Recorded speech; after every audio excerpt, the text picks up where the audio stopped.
Salam, hər vaxtınız xeyir olsun. Bir çox namizəd tərəfindən bu sual ünvanlanır və qeyd edirlər ki, biz bu qaydanı bir-bir mi yazmalıyıq və müəllimlərimiz deyir ki, bunun standart qaydası yoxdur, 10 dəqiqəyə tapmalıyıq və s. Təbii ki, böyük ə, cədvəl olanda bunun tapmağı çətinləşir. Bunu necə rahat tapa bilərik? Təbii ki, rahat yolu var. İndi mən qeyd edəcəm və açıq şəkildə YouTube-a da yerləşdirəcəm. Digər müəllimlər də əgər uyğun görərsə, öz namizədlərinə bu şəkildə öyrədə bilərlər. Çünki məqsəd öyrətməkdirsə, heç nəyin problemi yoxdur. Müəllif adını qeyd etməmək də olar. Deməli, yoldaşlar, burada biz necə yazacağıq? Baxın, bizə ardıcıllıq verir. Qırmızı, qara, narıncı və boz xanalardan ibarət. Ardıcıllıq bu şəkildədir. Biz nə edəcəyik? Və birinci yox, sonuncu boz veriblərsə, biz hər zaman sonuncudan başlayacağıq. Sonuncu boz rəng olduğu üçün son rəngdə olanları hamısına 1 yazıram. 1, 1, 1, 1. Bozdan sonra hansı rəng gəlir? Narıncı.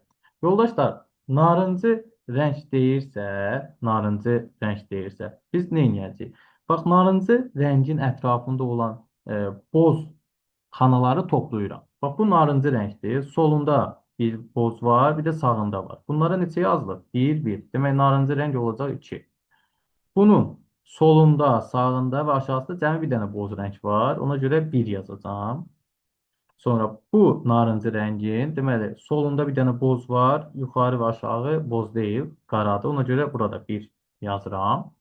Ondan sonra narıncıdan sonra deyil qara. İndi qaraya baxıram. Qaranın ətrafında, bunun ətrafında neçə dənə narıncı rəng var? Baxıram ki, bir dənədir aşağısında. Yəni bunlar narıncı deyil təbii ki. Ona görə bu qaraya 1 yazacağam. Bu qarıya baxıram. Solunda, sağında və aşağısında. Solunda yoxdur. Sağında və aşağısında var. 2 ilə 1-i topladım. Burada eləyəcək 3. Sonra baxıram bu qarıya. Bir dənə yuxarısında 2 var. Yazacağım bura 2. Sonra bura baxıram ki, bunun nə yuxarı, nə də sağında narıncı yoxdur. Ona görə bura neçə olacaq? 0. Sonra mən baxacağım bu qarıya. Bir dənədir. Ona görə 1 yazılıbsa, elə 1-i bura yazacağım. Qaradan sonra qırmızıya keçid edirik. Qırmızının ətrafında neçə dənə qara var? Ardıcıl şəkildə. Bir dənə. Ona görə bura 1 yazırıq. Bura qırmızıdır. Ətrafında 2 dənə qara var. Biri 2-dir, biri 0-dır. Ona görə bura 2 yazacağıq. Və bu qırmızının ətrafında bir dənə qara var, amma 3-dür. Ona görə bura 3 yazırıq. Və keçirik bura.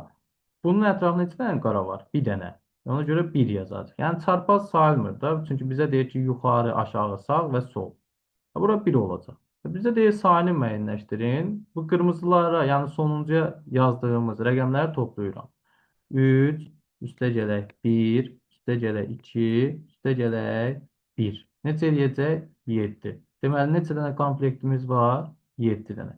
Özünüz götürüb bu şəkildə məşq edib bütün testləri çox rahatlıqla tapa bilərsiniz. Hamısını bu şəkildə tapmaq olur.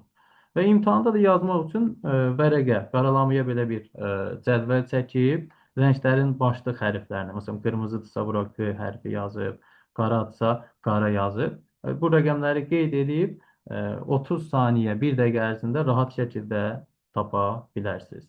Hər birinizə uğurlar arzu edirəm. Sağ olun.